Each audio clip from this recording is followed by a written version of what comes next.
Mi esposa me engañó durante 4 meses con Marcus, me divorcié y corté todo contacto. Pero 3 años después, sus padres me suplicaron visitarla en el hospital porque está muriendo.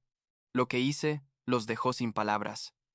Tengo 34 años, trabajo en finanzas corporativas, y hace 3 años me divorcié de mi esposa después de descubrir que me había estado engañando durante meses, y pensé que finalmente había cerrado ese capítulo de mi vida, que había pasado página y todo eso, pero resulta que el universo tiene un sentido del humor bien retorcido, porque hace como 2 semanas me topé con los padres de mi ex en el supermercado y me pidieron que fuera a visitarla al hospital donde está muriendo por las lesiones de Kundo, un accidente de auto, y honestamente no sé ni por dónde empezar con todo esto porque mi familia está dividida.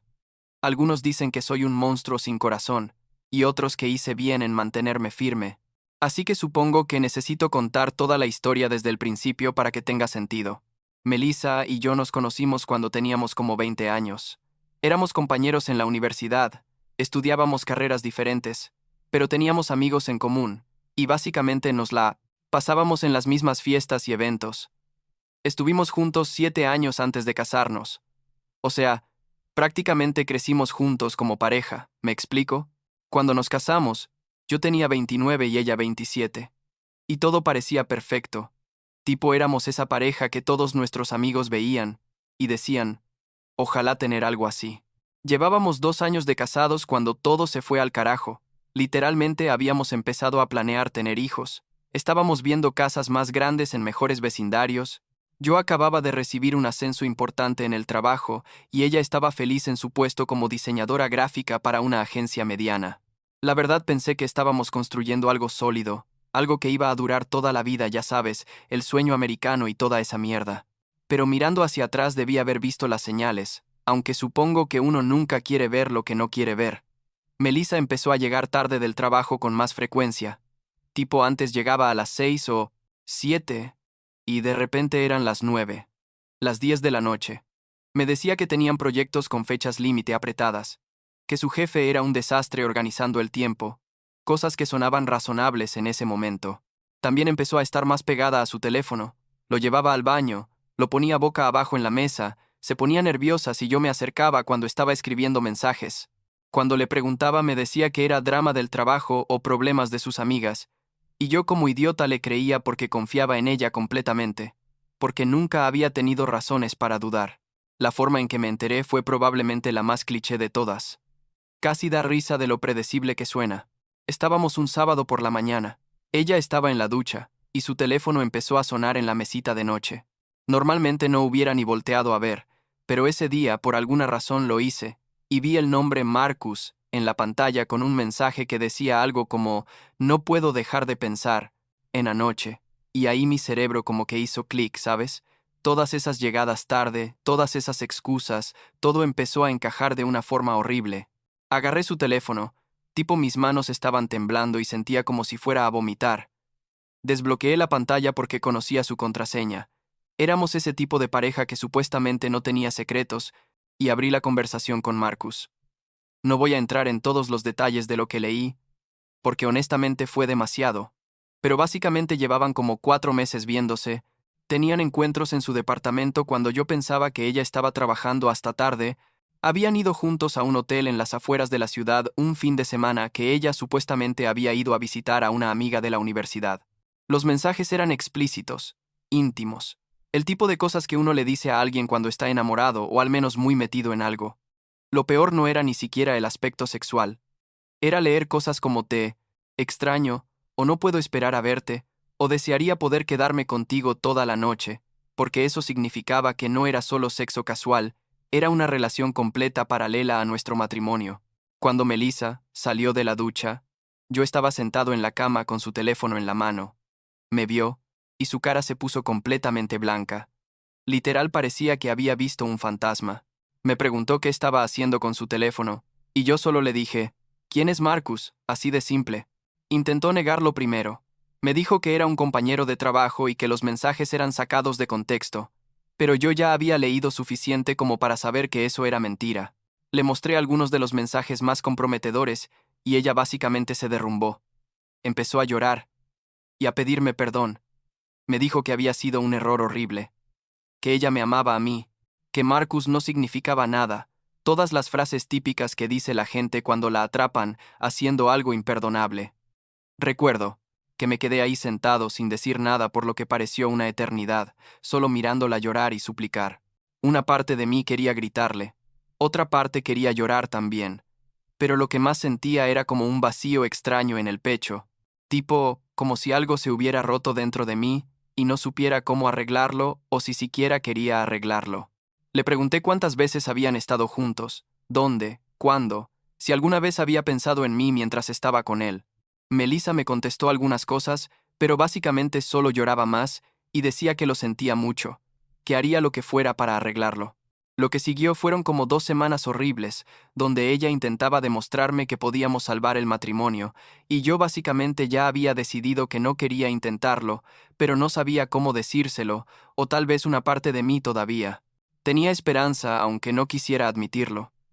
Dormía en el cuarto de huéspedes. Ella me dejaba notas diciéndome que me amaba, cocinaba mis comidas favoritas, me mandaba mensajes durante el día explicándome que había terminado todo con Marcus y que yo era lo único que importaba. Pero cada vez que la veía, lo único que podía pensar era en ella con él.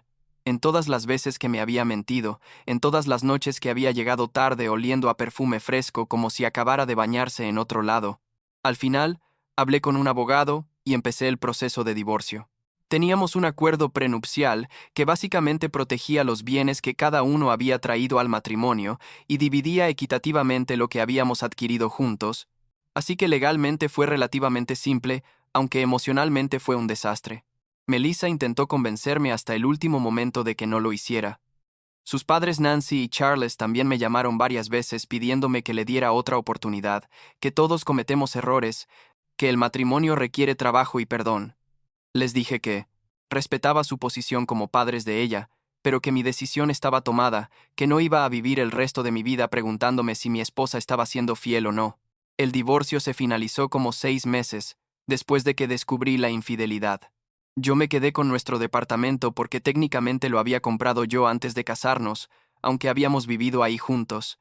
Ella se fue a vivir con sus padres por un tiempo hasta que encontró su propio lugar. Bloqueé su número. La borré de todas mis redes sociales. Le dije a nuestros amigos en común que no quería saber nada de ella, ni recibir actualizaciones sobre su vida. Básicamente intenté borrarla de mi existencia lo más completamente posible, y durante 3 años eso funcionó bastante bien. Empecé terapia como a los 2 meses del divorcio, porque honestamente no estaba manejando bien todo el asunto del engaño. Tenía problemas para dormir, me costaba confiar en cualquier mujer con la que intentaba salir. Básicamente estaba cargando con mucha rabia y resentimiento que no sabía cómo procesar. Mi terapeuta, una señora como de 50 años bien centrada, me ayudó a entender que el perdón no era algo que tenía que darle a Melissa, sino algo que tenía que hacer por mí mismo para poder seguir adelante. Me tomó mucho tiempo llegar a un punto donde podía pensar en todo lo que pasó sin sentir que me iba a explotar el pecho de la furia. Salí con algunas mujeres durante esos 3 años. Nada serio.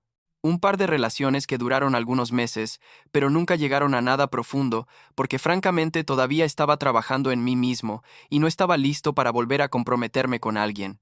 Mis amigos me decían que estaba desperdiciando mis mejores años siendo amargado, que necesitaba superarlo y seguir adelante. Pero la verdad es que uno supera las cosas a su propio ritmo. ¿Me explico?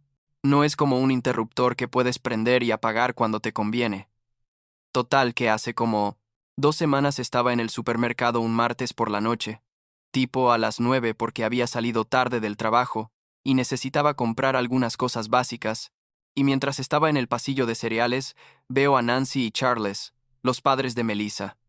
Traté de voltearme y salir del pasillo antes de que me vieran, pero Nancy ya me había visto y me llamó por mi nombre. Me quedé ahí parado con una caja de Cheerios en la mano pensando, mierda, esto va a ser incómodo. Se acercaron a mí, y al principio fue ese intercambio súper artificial de, hola, ¿cómo has estado? ¿Te ves bien? Nosotros estamos bien. Gracias por preguntar. Pero luego Nancy me dijo que necesitaba hablar conmigo sobre algo importante, que era sobre Melissa. Les dije que honestamente no quería saber nada sobre ella, que apreciaba que me abordaran, pero que prefería mantener esa distancia. Charles. Entonces me dijo que Melissa había estado en un accidente de auto. Hacía como una semana, que estaba en el hospital y que había pedido por mí, que quería verme. La forma en que me lo dijeron fue como si esperaran que yo inmediatamente soltara todo y corriera al hospital, o algo así. Pero la verdad es que me quedé ahí parado sin sentir mucho de nada. Les pregunté si estaba bien, y Nancy empezó a llorar. Me dijo que no, que las lesiones eran graves, que los doctores no estaban seguros de si iba a sobrevivir. Y yo no sé qué esperaban que dijera a eso, pero lo único que sentí fue tipo una mezcla extraña de lástima por ellos como padres y una completa indiferencia hacia Melissa como persona. Les dije que lamentaba escuchar eso, pero que no pensaba ir a visitarla, que habíamos cerrado ese capítulo hacía 3 años y que no veía el punto de reabrirlo ahora. Charles intentó apelar a mi sentido de compasión o lo que sea.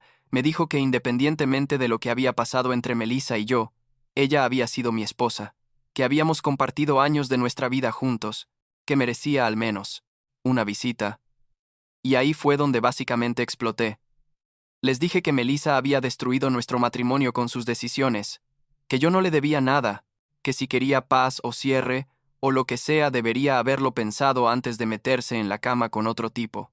Les dije. Y esto suena horrible ahora que lo escribo, pero lo dije en ese momento, que por lo que a mí me importaba Melissa podía pudrirse en esa cama de hospital.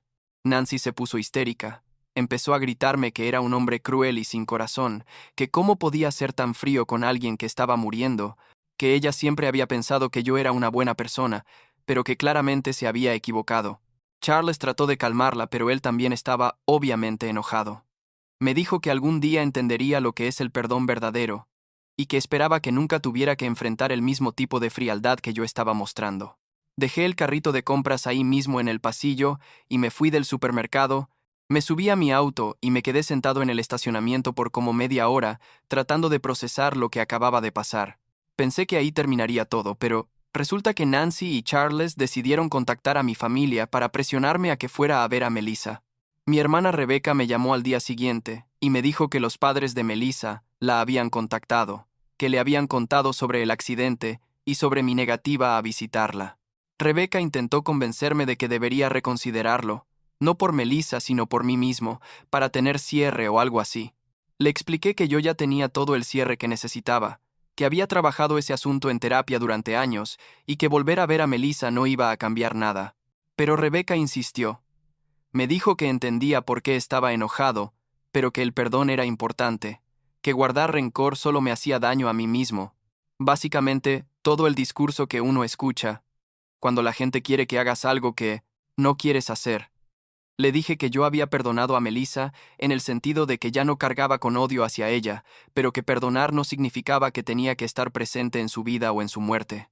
Rebecca no estuvo de acuerdo, y me dijo que estaba siendo egoísta, que pensara en lo que Melissa estaba pasando, que nadie merece morir sintiéndose no perdonado. Terminamos la llamada en malos términos, tipo, ella estaba frustrada conmigo, y yo estaba frustrado con ella, por no respetar mi decisión.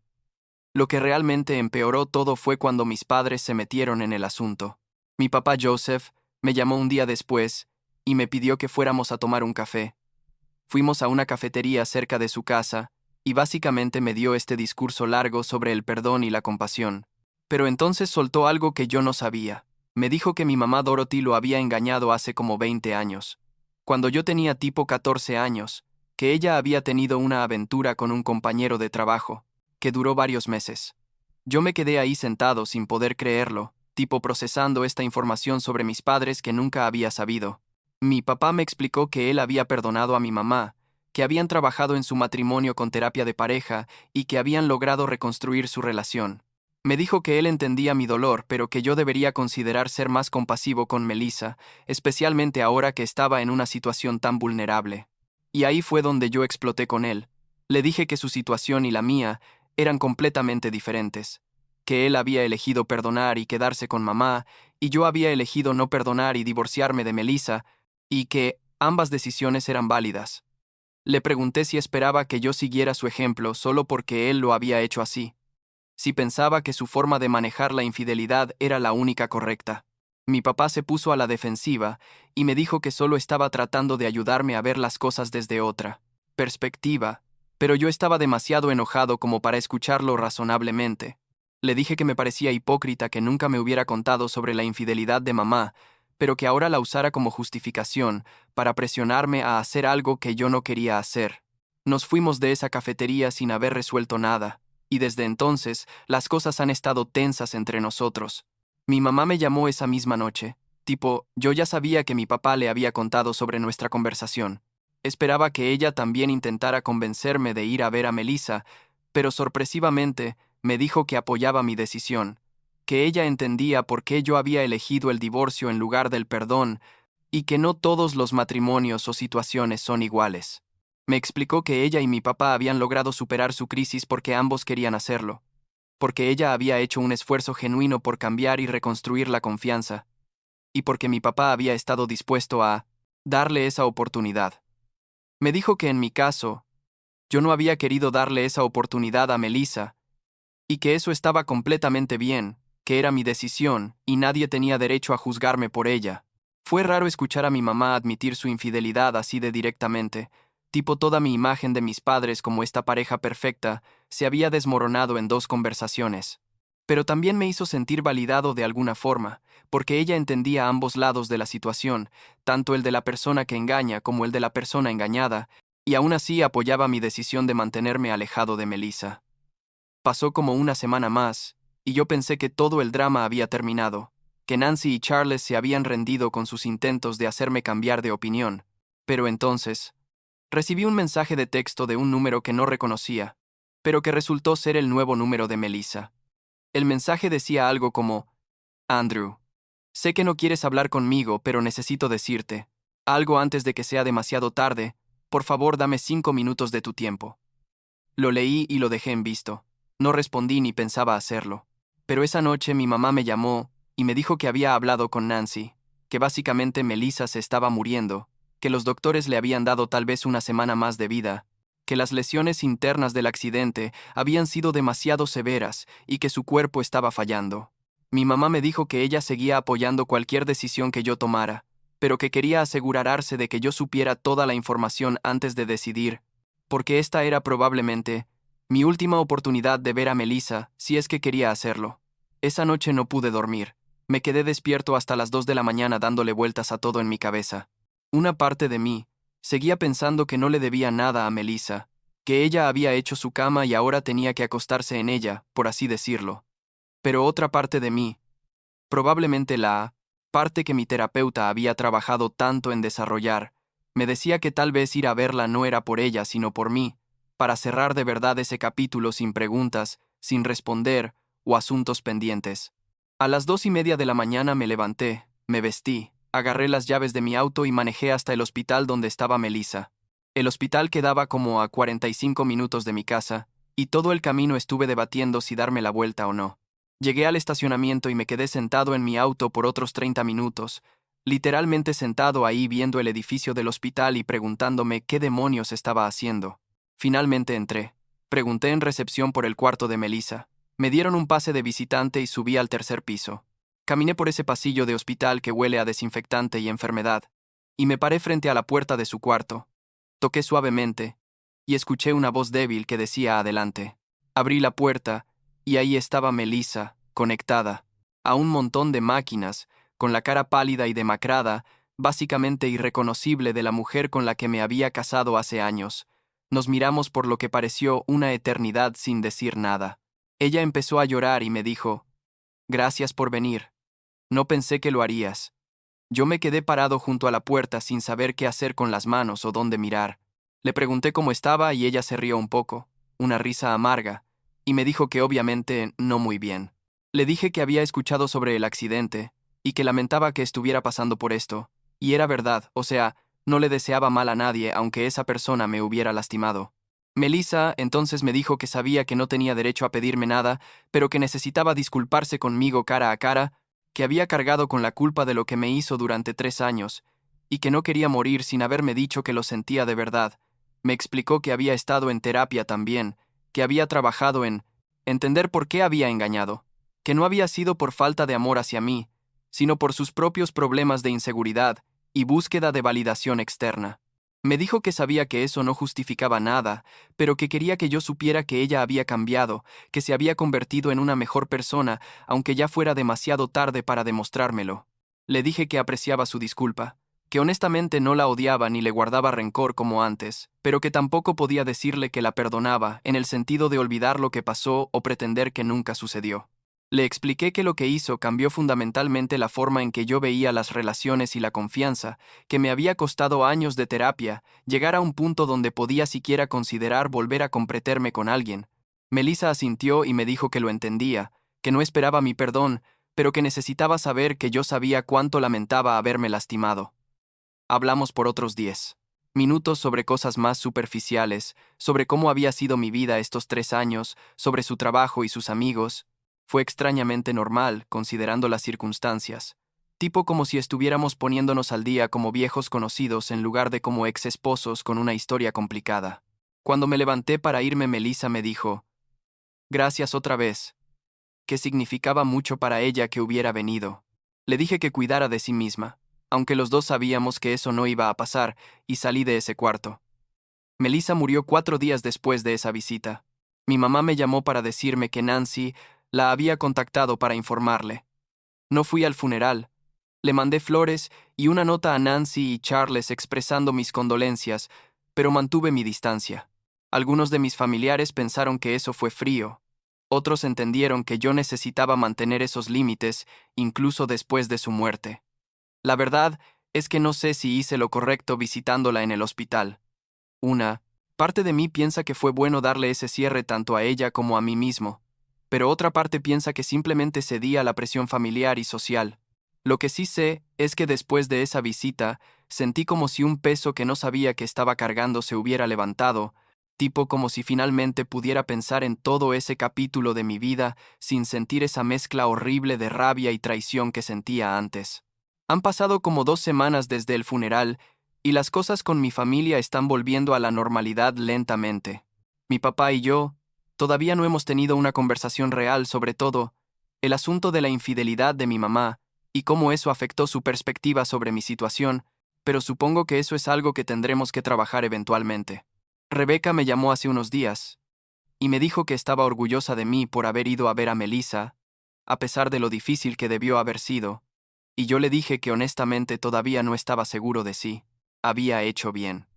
La semana pasada empecé a salir con alguien nuevo, una mujer que conocí a través de amigos en común. Es temprano todavía, tipo, apenas hemos tenido como 3 citas. Pero hay algo diferente esta vez, como si finalmente estuviera listo para intentarlo de verdad otra vez. Ella sabe sobre Melissa y el divorcio. Se lo conté en nuestra segunda cita porque sentía que necesitaba ser honesto sobre mi pasado, y me dijo que apreciaba mi transparencia y que todos tenemos historia y equipaje que cargamos. No sé qué va a pasar con esta nueva relación o si va a ir a algún lado, pero por primera vez en 3 años siento que estoy abierto a la posibilidad de volver a confiar en alguien de esa manera. Y supongo que eso es lo más parecido a un final feliz que voy a tener por ahora, que después de todo este desastre y drama y dolor, finalmente estoy en un lugar donde puedo mirar hacia adelante sin estar constantemente mirando hacia atrás. No voy a pretender que he superado todo completamente, o que no hay días donde todavía pienso en lo que pasó y me siento enojado o traicionado, pero esos días son cada vez menos frecuentes, y cuando llegan, ya no me consumen de la forma en que solían hacerlo. Al final del día, nadie puede decirte cómo manejar tu dolor, o tu traición, o tu proceso de sanación. Mi papá eligió perdonar y quedarse. Yo elegí no perdonar en ese momento y divorciarme, y ambas decisiones fueron válidas para nuestras situaciones específicas. No existe una forma correcta de responder cuando alguien te destruye la confianza de esa manera. Solo existe la forma que funciona para ti y que te permite seguir adelante con tu vida, sin cargarte de amargura o resentimiento para siempre. Y creo que finalmente, después de todo esto, estoy empezando a entender eso de verdad,